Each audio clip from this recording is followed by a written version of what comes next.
If you need to know how to create a zip file in Windows 10, don't miss this video. This will work with any file type on your computer.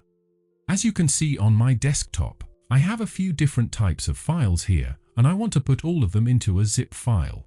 To do that, select all the files, then right-click on them and hover over on Send to option on context menu. And select Compressed Folder option. In that moment, Windows gives you a zip file, and you can rename it to whatever you want. Go ahead and double-click on it, and you'll see all your files are right there, neatly packed inside. There's also a second way to do this.